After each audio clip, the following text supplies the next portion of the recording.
Story number 1. Ghosts in the Stanley Hotel. I first heard about the Stanley Hotel when I was a kid. My dad, a big fan of Stephen King, would joke that if we ever went to Colorado, we'd stay there to meet the ghosts. I always laughed it off. Ghost stories were just that, stories. At least, that's what I believed before I spent a winter at the Stanley. It was late November, and I'd been hired as a seasonal worker. My job? Cleaning the rooms guests left behind. Easy money, I thought. A little dusting, some vacuuming, and plenty of tips from the wealthy clientele who came for the historic charm. The first time I stepped into the Stanley Hotel felt like stepping into another world. The grand staircase, the gleaming chandeliers, the polished woodwork. It was as if time had frozen in the early 20th century. But there was something else, too. A heaviness in the air, like the building was watching me. I shrugged it off. Just nerves. I told myself, my first real job, and in a place this fancy, anyone would feel out of place. But the feeling didn't go away. If anything, it got worse. The first week passed without incident. I cleaned rooms, greeted guests, and tried to ignore the way the hallways seemed unnaturally quiet at night. It wasn't until my second week that things started getting strange. It was a cold Tuesday evening, and the snow outside was falling in thick, silent flakes. Room 217 was on my list, a suite known for its luxury and, according to the stories, its ghosts. I wasn't superstitious, but I couldn't help feeling a little uneasy as I pushed my cleaning cart down the dimly lit hallway. The door to 217 was ajar, which was odd. Guests almost always closed their doors when they left. I knocked softly, calling out, "Housekeeping." No answer. I pushed the door open and stepped inside. The room was immaculate, like no one had even stayed there. The bed was made, the furniture untouched, and the air smelled faintly of lavender. Still, I felt a chill that had nothing to do with the weather outside. Then I saw them. A man and a woman sat in the armchairs by the window, their backs to me. They were dressed in clothes that looked like they belonged in a black and white movie. She in a long, flowing gown, and he in a tailored suit. For a moment, I thought I'd walked in on a guest. I stammered an apology, but they didn't respond. "Excuse me," I said louder. Still nothing. My heart was racing now, but I stepped closer, hoping to explain myself. That's when they turned. Their faces, oh God, their faces were pale, almost translucent, their eyes sunken and lifeless. The man smiled, a slow, deliberate curve of his lips that sent ice down my spine. The woman simply stared, her gaze empty but somehow piercing, as if she could see straight into my soul. I bolted from the room, my cart clattering behind me. My supervisor found me in the hallway, pale and shaking. When I told her what I'd seen, she didn't laugh. She didn't even look surprised. "Room 217, she said quietly. "It's always 217. I refused to go back that night. Another cleaner finished the room, and I tried to convince myself that I'd imagined the whole thing. Stress, fatigue, an overactive imagination, it had to be one of those. But deep down, I knew it wasn't. The next night, I made the mistake of asking one of the older workers about the hotel's history. He leaned in close, his voice barely above a whisper. "The Stanley's been standing since 1909, he said. "Plenty of time for it to collect memories. Room 217? That's where Elizabeth Wilson worked. A housekeeper like you. She nearly died in a gas explosion back in 1911. They say her spirit never left." I laughed nervously, but he wasn't done. "And the couple you saw? They're regulars. No one knows their names, but they've been spotted in that room for decades. Always sitting by the window, always staring. I didn't sleep that night. Every creak of the old building, every whisper of the wind outside, felt like a warning. By the time my shift started the next evening, I was a wreck. My supervisor must have noticed, because she assigned me to rooms on the first floor far from 217. I was relieved, but the feeling of being watched didn't go away. In the empty hallways, I heard footsteps that weren't mine. In the dim light of the lobby, I caught glimpses of shadows that didn't belong. It all came to a head on my last night. I was finishing up in the ballroom. A grand, echoing space that felt far too big for the handful of guests staying that week. The chandeliers glittered above me, and the polished floor reflected the rows of empty chairs. I was vacuuming near the stage when the lights flickered. Power surge, I muttered, but my voice sounded hollow in the vast room. I turned off the vacuum and listened. The silence was deafening. And then, faintly, I heard music. It started softly, like a phonograph playing in another room. A waltz, slow and haunting, the kind of music you'd hear at a grand ball 100 years ago. I turned toward the sound, and my breath caught. They were dancing, dozens of figures in elegant gowns and sharp suits, gliding across the floor as if they were weightless. Their faces were pale, almost featureless, and their eyes glowed faintly in the dim light. They didn't seem to notice me, or if they did, they didn't care. I backed away, my heart pounding. As I reached the door, the music stopped. The dancers froze, their heads snapping toward me in unison. For a moment, no one moved. Then they began to drift forward, silent and relentless. I ran. I didn't stop until I was outside, the freezing air burning my lungs. I quit the next morning, packed my things, and left Estes Park without looking back. I've told this story to a few people over the years, but most don't believe me. They think it's a tall tale, a product of too many ghost stories and an overactive imagination. But I know what I saw. The Stanley Hotel isn't just haunted. It's alive, a living, breathing thing that feeds on the fear of those who step inside. And it's always hungry. Story number 2. The Curse of the Wendigo. The winters in Michigan are unforgiving. The kind of cold that seeps into your bones and lingers, no matter how many layers you wear. That's what I kept telling myself as the fire sputtered in the old cabin. The snowstorm outside howled like a living thing, and the shadows cast by the flickering flames danced along the walls, reminding me of the stories my grandfather used to tell. Stories I'd laughed at when I was younger. Stories I'd started to believe.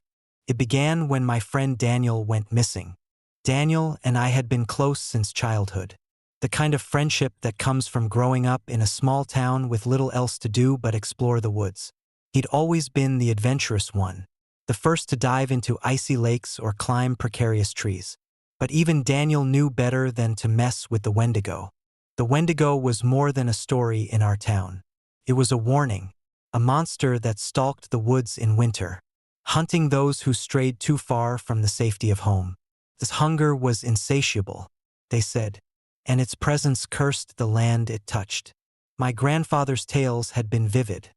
A towering creature with elongated limbs, sunken eyes, and a mouth full of jagged teeth.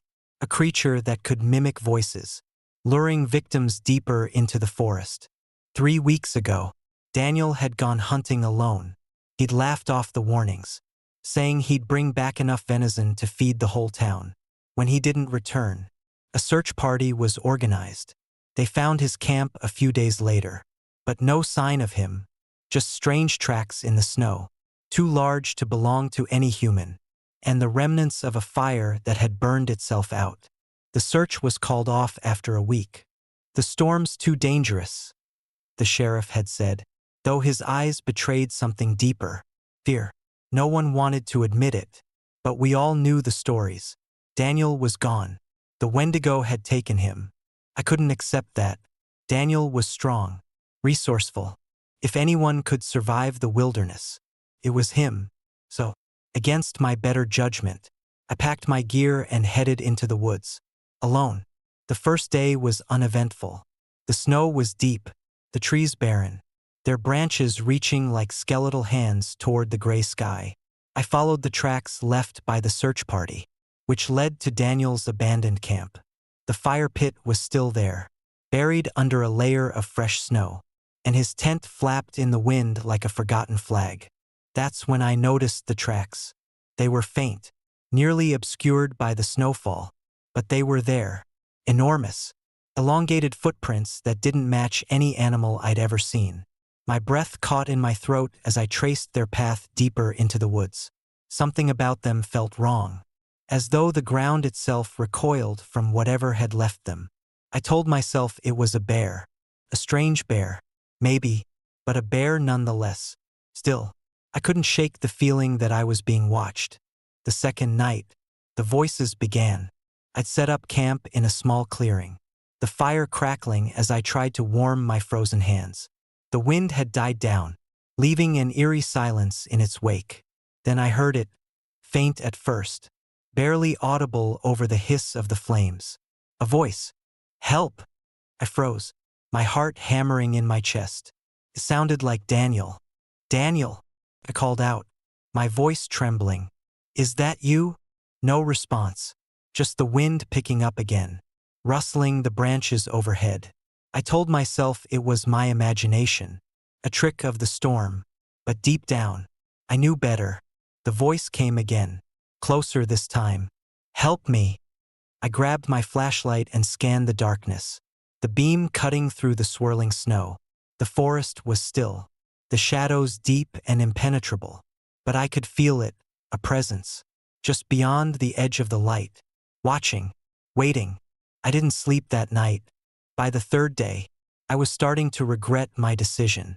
The tracks were leading me further from civilization, deeper into a part of the forest even the locals avoided.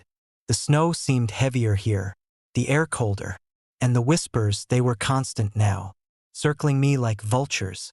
Sometimes they sounded like Daniel. Other times, they were a chorus of voices, overlapping and distorted. Turn back. They warned. You'll never leave. I should have listened.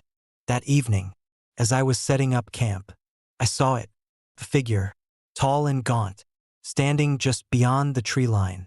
It didn't move, didn't make a sound, but its eyes, hollow and glowing faintly, bored into me. I blinked, and it was gone. Panic set in. I come out here to find Daniel, but now I wasn't sure I'd make it out alive. The stories flooded back, my grandfather's voice echoing in my mind. The Wendigo is always hungry. It doesn't kill you outright. It wears you down, makes you desperate. Then it takes you. The final night was a blur of terror. The voices were deafening, shouting my name, laughing, crying. The fire wouldn't light, no matter how many matches I struck. And the cold, it was unbearable, like the warmth was being sucked out of the air itself. Then it came. I heard it before I saw it, a guttural growl, low and menacing, reverberating through the trees. The ground shook as it approached, the snow crunching under its massive weight. I grabbed my knife, though I knew it would be useless against whatever was out there. I stepped into the clearing, and my blood ran cold. The Wendigo was worse than I'd imagined. Its limbs were impossibly long. Its skin stretched tight over jagged bones. Antlers jutted from its skull. And its mouth. Oh God, this mouth was filled with teeth too sharp. Too many. It stared at me with those empty eyes, and I felt the weight of its hunger, its malice. This was no animal. This was something ancient, something evil. It moved faster than I thought possible, lunging at me with a shriek that echoed through the forest. I slashed at it, the blade glancing off its bony arm. It didn't even flinch. I ran, branches tearing at my face and hands as I plunged into the woods. The Wendigo's growls followed me, growing louder, closer. I don't know how I escaped. Maybe it let me go, savoring the fear it had instilled. Maybe I was just lucky. All I know is that I stumbled out of the woods hours later, half frozen and delirious. The search party found me the next day, muttering about voices and shadows. Daniel was never found, but sometimes, when the wind howls through the trees, I hear him, calling for help, and I know the Wendigo is still out there, waiting for its next victim. Story number 3. The Winter of the Bell Witch. I had always been fascinated by the macabre.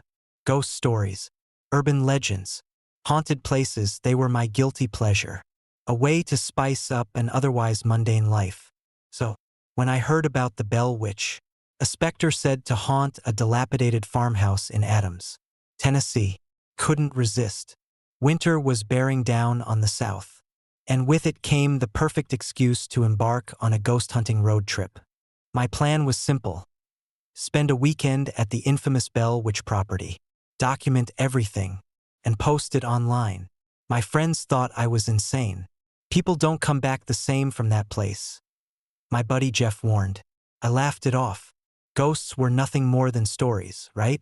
The Bell Witch farmhouse sat at the end of a lonely dirt road, its silhouette stark against the icy backdrop of barren trees and snow-covered fields. The house itself was a relic, weather-worn and sagging, its windows like dark, soulless eyes staring out at the world. A chill ran down my spine as I parked my car and stepped out into the frigid air. The house seemed to exhale cold, as if it were alive and waiting for me. Inside, the atmosphere was oppressive. The air felt thick, heavy with the weight of years of fear and tragedy. The wooden floorboards groaned underfoot, and the faint smell of decay lingered in the corners. I set up my gear, a couple of cameras, a digital recorder, and a temperature gauge, determined to prove once and for all that the Bell Witch was nothing more than a myth. The first night passed uneventfully. I heard the usual creaks and groans of an old house settling in the cold, but nothing out of the ordinary. It wasn't until the second night that things began to change. It started with footsteps, heavy, deliberate. They echoed through the house, coming from upstairs. I froze, my heart pounding in my chest. Grabbing my flashlight, I crept up the narrow staircase, each step protesting under my weight. At the top of the stairs, the footsteps stopped. The air was colder here, biting into my skin despite the layers of clothing I wore. "Hello," I called out, my voice trembling. Silence. Just as I was about to turn back, a whisper slid through the darkness. "Leave." I spun around, the beam of my flashlight dancing wildly over the walls. There was no one there. My recorder picked up nothing but static. Shaking, I retreated downstairs, telling myself it was my imagination. But the whispers followed me. That night, I barely slept. Every time I closed my eyes, I heard them soft, sibilant voices just beyond the edge of comprehension. They seemed to rise and fall with the wind, weaving into a chilling symphony of menace. When I finally drifted off, it was only to be awakened by a loud crash. I bolted upright, my breath clouding in the freezing air. The kitchen. I grabbed my flashlight and hurried to investigate. The cabinets were wide open, their contents strewn across the floor. My cameras, which I'd left running, were knocked over, their lenses cracked. "All right, very funny," I muttered, though my voice betrayed my fear. "If someone's here, you've had your laugh. Now get out." A laugh answered me, low and guttural, coming from the shadows. My blood turned to ice. The flashlight flickered and died, plunging the room into darkness. In the pitch black, I felt it, a presence, cold and malevolent, circling me. Then came the scratching, nails dragging along the walls, moving closer and closer. I ran. Back in the living room, I fumbled with my phone, trying to call for help. No signal.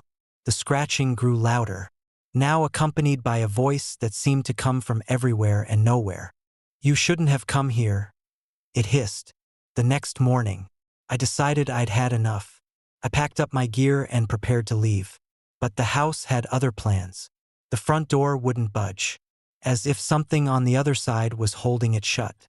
The windows were frozen solid, their glass frosted over with intricate patterns that almost seemed to move when I wasn't looking. I spent the day trying to rationalize what was happening. The cold could explain the windows.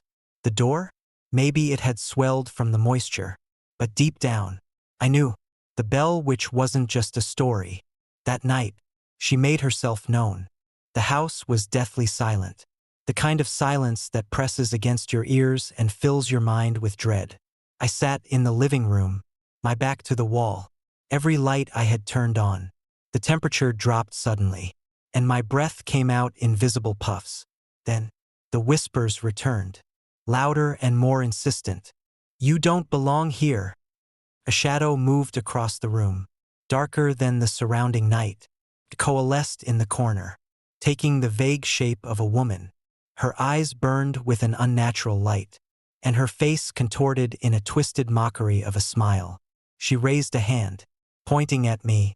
"You will stay," she intoned, her voice reverberating through the walls. The lights flickered and went out. In the darkness, I felt her presence envelop me, a suffocating cold that seeped into my bones. She whispered my name, over and over, each syllable a dagger of fear. I screamed, but no sound came out. The last thing I saw before everything went black was her face, inches from mine, her lips curling into a predatory grin. When I woke, I was outside, lying in the snow. The house loomed behind me, silent and foreboding. My car started without issue, and I didn't stop driving until I was miles away. I never posted the footage. I never spoke about what happened to anyone. But sometimes, late at night, I hear the whispers. They call to me, beckoning me back to that cursed place. And I know that one day, I won't be able to resist. Story number 4. The phantom truck of Route 666. It was supposed to be a simple drive. Just me, a stretch of highway, and a destination, Gallup, New Mexico. Route 491, the road I was taking, used to be called Route 666. And even now, locals refuse to call it anything else. A highway through the desert, cutting through endless miles of barren, haunted land. People whispered about it, shared stories in hushed tones at truck stops. Ghost stories, death tales.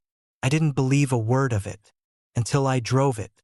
The sky that evening was an ugly shade of gray, the kind that promises snow even when you're too far south for it to make sense. The wind howled across the desert like it had a grudge against the earth itself. I was tired, but the motel I'd passed 2 hours back looked like a set piece from a slasher flick. And I didn't feel like testing my luck. The radio didn't help. Static clawed at every station I tried. So I settled for the hum of my engine and the sound of my own thoughts. That's when I saw the first sign, literally. A battered, bullet-riddled green road sign, Route 491.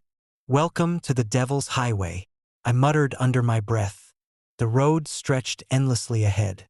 2 narrow lanes flanked by nothing but darkness. Occasionally, the headlights of another car pierced the gloom. But for the most part, I was alone, or so I thought. Started small, a shadow in my rearview mirror. At first, I figured it was another car, but something about the way the headlights wavered unsettled me. They weren't steady like normal beams. They flickered, like a candle fighting against a draft. I shook it off, told myself I was imagining things. The shadows played tricks out here. Everyone said so, but the flickering lights stayed with me, growing closer with every mile. Then came the sound, a low, guttural growl of an engine, far too loud for any modern vehicle.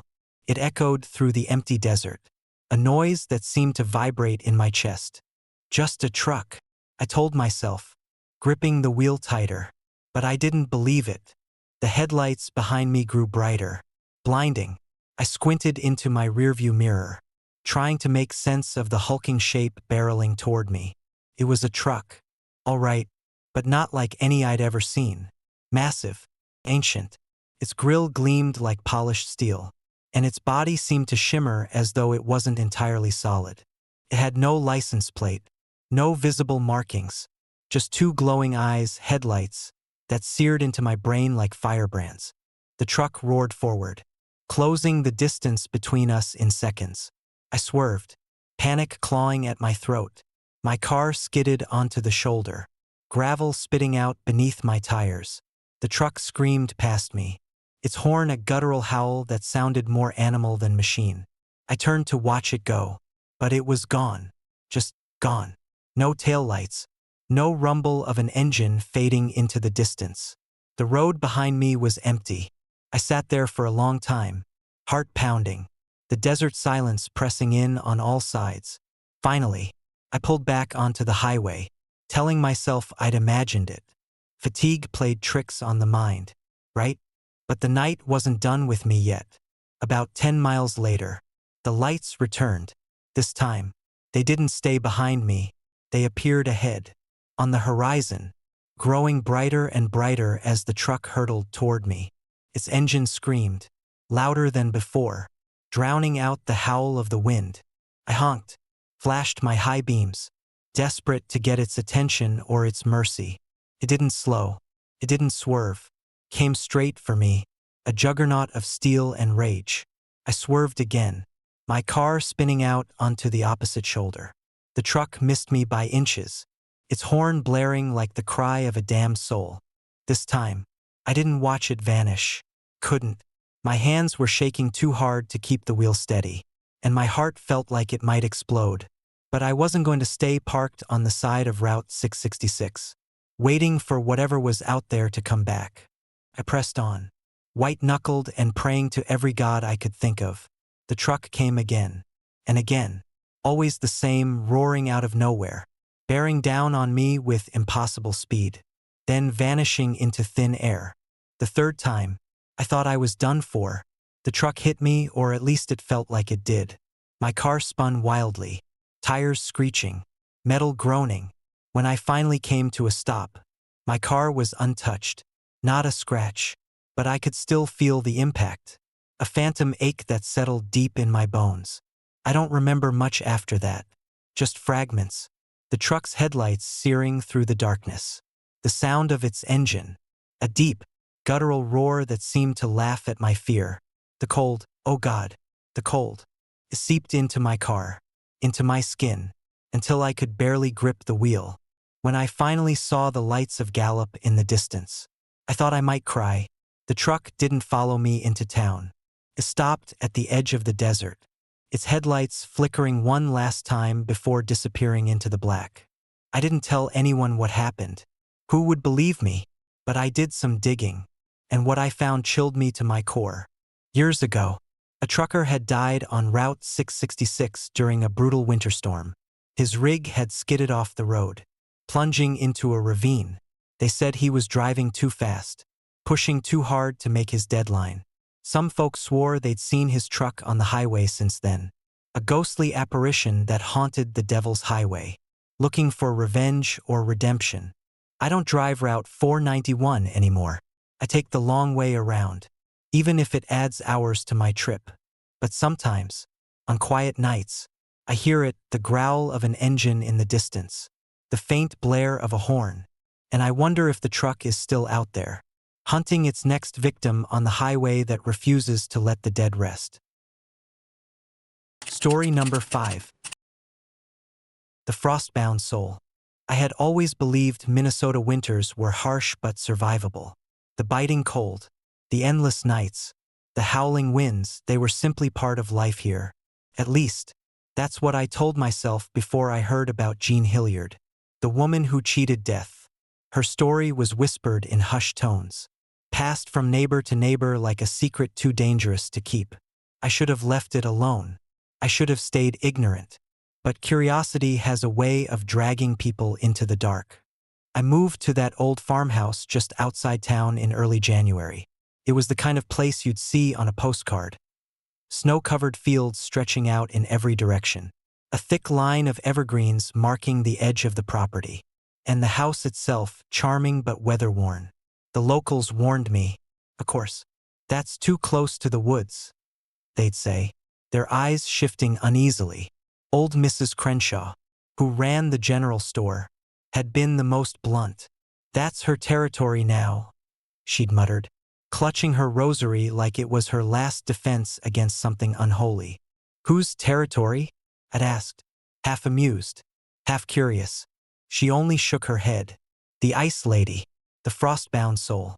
Call her what you like. You'll learn soon enough. I laughed it off.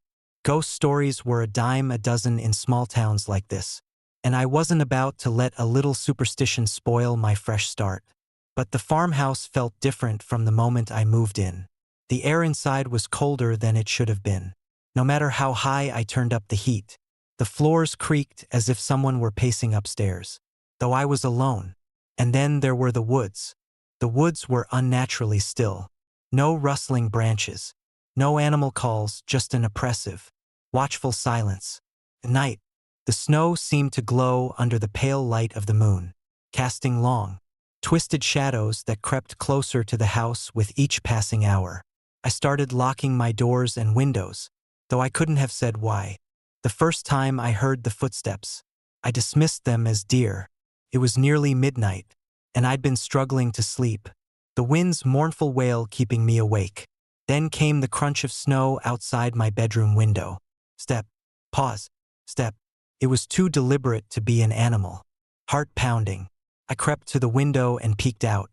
First, I saw nothing but an expanse of white. Then she appeared.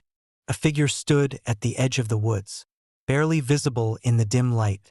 She was pale, almost luminous, her long hair hanging in frozen strands.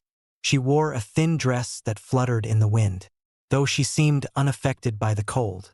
Her arms hung limply at her sides, and her head tilted slightly, as if she were studying me. Her eyes were glassy, unblinking, and fixed directly on mine. I stumbled back, my breath fogging up the window. When I dared to look again, she was gone. The next morning, I found footprints leading from the woods to my window. Barefoot prints. I tried to tell myself it was a prank. Maybe some local kids trying to scare the new guy. But deep down, I knew better. The town's whispers about Jean Hilliard grew louder the more I asked. They told me about the night she was found, frozen solid after wandering through the snow in temperatures that should have killed her within minutes. They spoke of the miracle, how she survived without a single permanent injury. But there were other stories, too. The ones people only shared after a few drinks. Stories about strange sightings near the woods, about people hearing whispers in the wind, feeling an unbearable chill that no fire could banish, about how Jean's soul had never really left that place. The footsteps came again the next night, and the night after that. Each time, they stopped closer to the house. I'd wake to find fresh prints in the snow, circling the farmhouse, as if she were testing the boundaries. Then the scratches started. Deep, jagged marks on the window pane, like claws scraping against the glass. I stopped looking outside. It was better not to know. The dreams were the worst. They began as fragments, flashes of snow-covered woods, the sound of labored breathing, the overwhelming sensation of cold. But they grew more vivid with each passing night. I dreamed I was walking through the forest, the snow crunching under my boots. The cold was unbearable, biting through every layer of clothing. In the distance, I saw her. She lay sprawled in the snow, her limbs twisted unnaturally. Her lips were blue, her skin translucent, and her eyes, those awful, lifeless eyes, opened and locked onto mine. "Help me," she whispered, her voice brittle and sharp like cracking ice. Against my better judgment, I stepped closer. Her hand shot out, faster than I thought possible, and gripped mine. Her touch burned with an icy fire, and I woke screaming, my hand numb and blistered. By then, I'd stopped sleeping. The house felt alive with her presence, every creak and groan a reminder that she was watching. One night, I couldn't take it anymore. I grabbed a flashlight and stepped outside, determined to confront whatever was tormenting me. The cold hit me like a wall, and the wind howled in my ears as I trudged toward the woods. I found her there, waiting. She stood in a small clearing, her hair whipping around her face. Her dress clung to her thin frame, and her bare feet left no marks in the snow. "You shouldn't have come," she said, her voice carrying over the wind. "You don't belong here." I wanted to run, but my legs wouldn't move. She stepped closer, her glassy eyes boring into mine. "I need your warmth," she whispered. Before I could react, she lunged, her hands clamped around my wrists, colder than anything I'd ever felt. Pain shot through me as the cold seeped into my bones, and everything went black. When I woke, I was lying in the snow outside the farmhouse. Frost clung to my skin, and my breath came in shallow gasps. I stumbled inside, locking the door behind me. My reflection in the mirror stopped me cold. My eyes, they were starting to look like hers. I left Minnesota the next day, but the cold has never left me. Even now, in the heat of summer, I feel it creeping through my veins. And at night, when the world is quiet, I hear the crunch of footsteps in the snow. She's still out there, and she's coming for me.